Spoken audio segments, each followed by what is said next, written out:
Ladies and gentlemen, over the years, there's been a lot of trivia about the original Planet of the Apes movies, the original and the four sequels. But a very interesting page came up a few years ago under filmschoolrejects.com.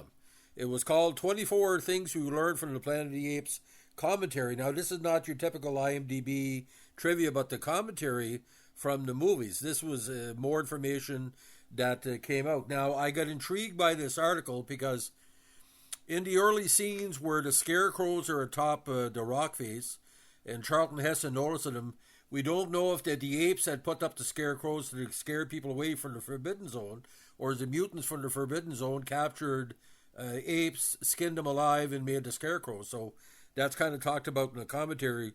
It pretty well confirmed it's up in the eye of the beholder. Now, this was done around the same time when Dawn of the Planet of the Apes came out, which was a big movie in 2014.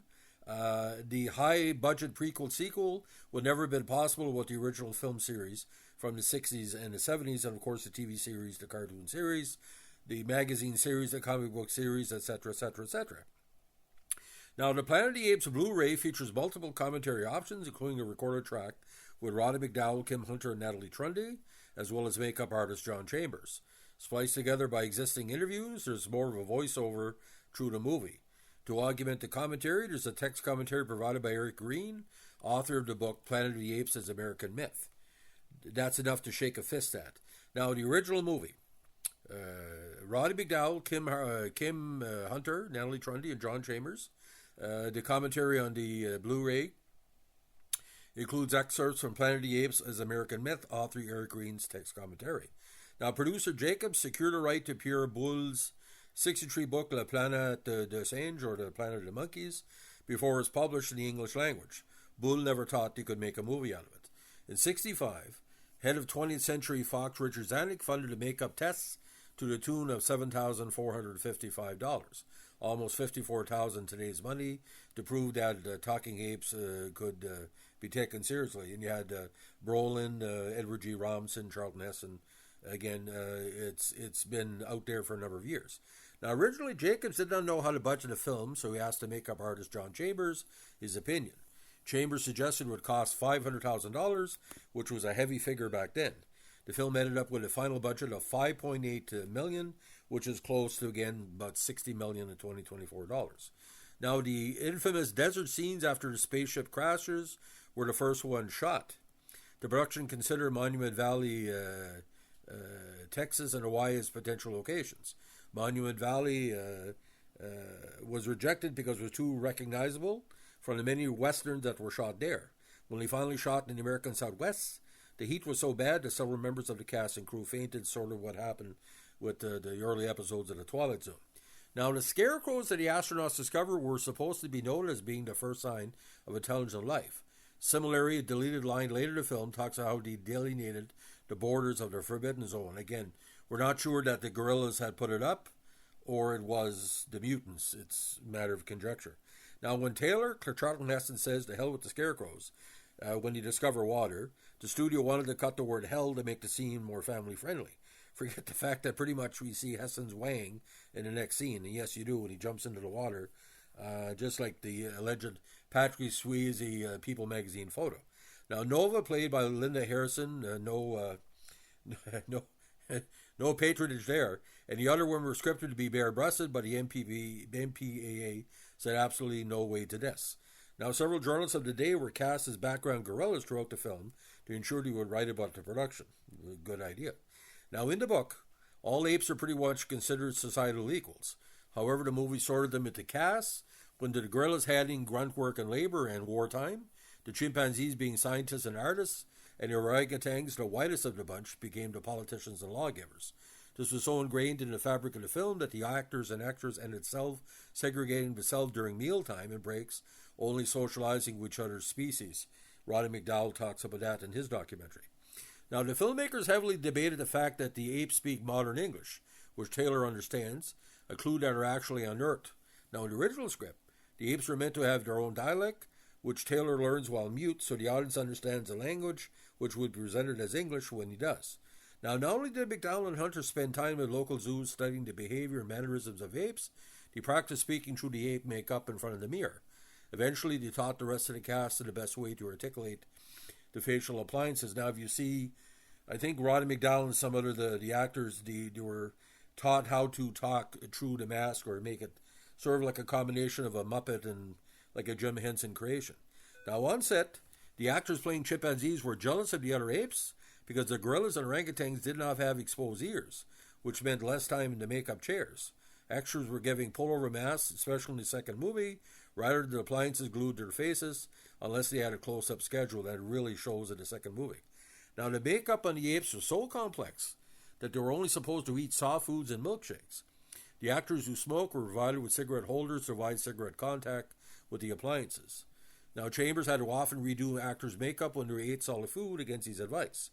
The apes were also instructed not to eat the commissary, and Hunter and McDowell often had to eat in front of a mirror so as to not disturb their makeup. Now, the Planet of the Apes merchandising featured about 300 licensed items, including toys, action figures, trading cards, coloring books, and costumes. It was the biggest merchandising effort of all time, worth about $100 million. Now, 2 statues of the lawgiver were constructed. One was put in a scene that was later deleted. The other is seen in the museum after Taylor escapes and tries to run away. After the production, one statue ended up in Jacob's backyard, and the other ended up in the home of Sammy Davis Jr. Now, we don't know if the lawgiver statue in Part 5 was the original one, and no one can answer my question. Now, Marlon Brando was once approached to star in the film, but he would later have changed the political context. Charlton Heston was a favorite casting choice of Jacobs, a soft Democrat at the time. The iconic line, "Take your stinking paws off me, you damn dirty ape," was originally written as "Stand back, you bloody ape," and you see it's a voiceover. It doesn't match Heston's voice when he's in, the big net. Now, the production was constantly trying to find ways to cut costs, particularly in the extensive makeup process. One option was to put the characters in makeup and then transport them to the set. However, they could not drive in cars for fear people would be shocked seeing a chimpanzee driving on the freeway. In the end, helicopter was used to transport the made-up actors to locations. Now, the makeup process took a minimum of 3.5 hours to complete, with even more time for wigs and costumes. Chambers devised an assembly line process to expedite the process. McDowell got to the point he would actually sleep with at least part of his makeup on when necessary. Now, Hunter requested that you schedule a makeup for no more than 4 days in a row, because by the end of several days, the spirit glue used in the appliances burned her skin. She ended up sleeping with Vaseline in her face to avoid having a bright red rash every morning. Now, of course, the film featured Charlton Heston's pretty well first nude scene. You can see his bum, but his little wing wang is kind of dangling as he jumps into the water. Now, a oppressive race of baboons were originally written in the script, but they were removed, possibly due to makeup difficulties and the fact that baboons are actually a species of monkeys. Now, the key one, the famous "see no evil, hear no evil, speak no evil" shot, was originally put in as a joke and not intended for the final film. However, when it was included in a test screening, the audience had such a positive reaction to it, the filmmakers left it in the final cut. Now, Jacobs originally planned to end the movie like the book, with Taylor returning to Earth only discovered to become a Planet of the Apes, which is kind of talked about in the new Planet of the Apes movie, the early 2000s.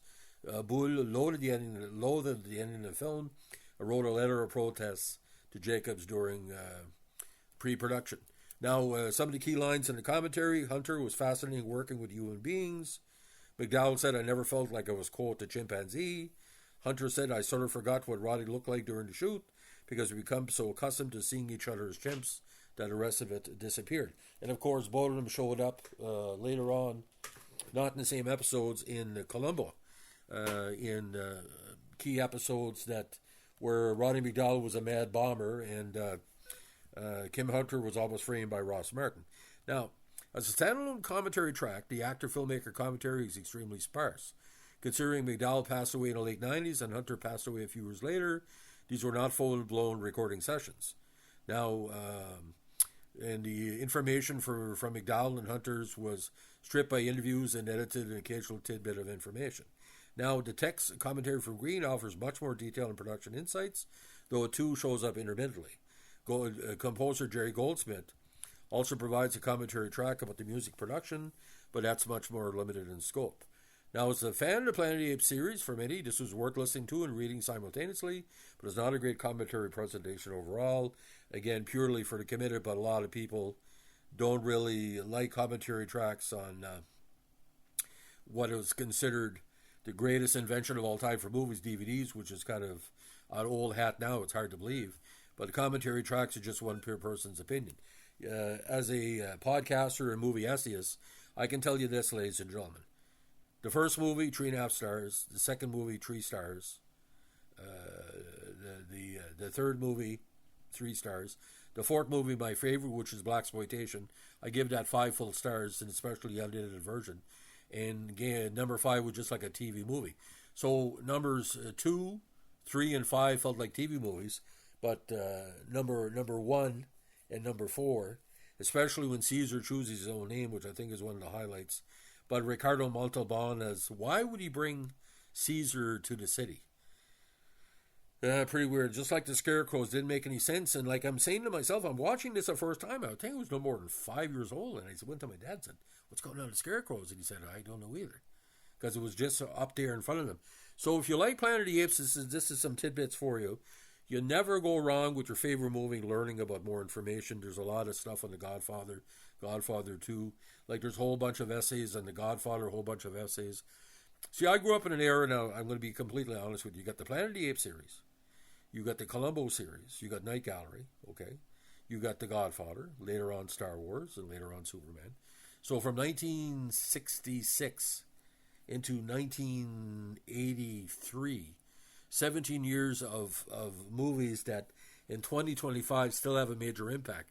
I don't think many movies in the last 10 years are going to have the same impact 25 or 30 years from now, because science fiction is getting better, but it's not getting more popular. Planet of the Apes, there would be no Star Wars and no Star Trek, the big movies, without the Planet of the Apes. They created the sequels, and it wasn't the best, but seeing Don Murray as a white Trump-style racist, Nazi leader, and get overcome by the apes, I think after what Trump did to Zelensky yesterday, maybe we should call up some of the apes and just take care of that fuckface, because politics in the ape world is quite interesting. Now, the TV series itself, not to get off topic, but it was more like The Fugitive rather than the TV show, and it was more cerebral. And it seemed to be, we're going to be chased this week. But he had a limited budget. Planet of the Apes has never really had enough recognition of what it means for science fiction, because you had Pierre Boulle and Rod Serling work on the original script. Book and script. They weren't the last focus. They had to do with money. But there's scenes in the Planet of the Apes were never seen before and haven't been seen since, just like 2001, just like, Clockwork Orange.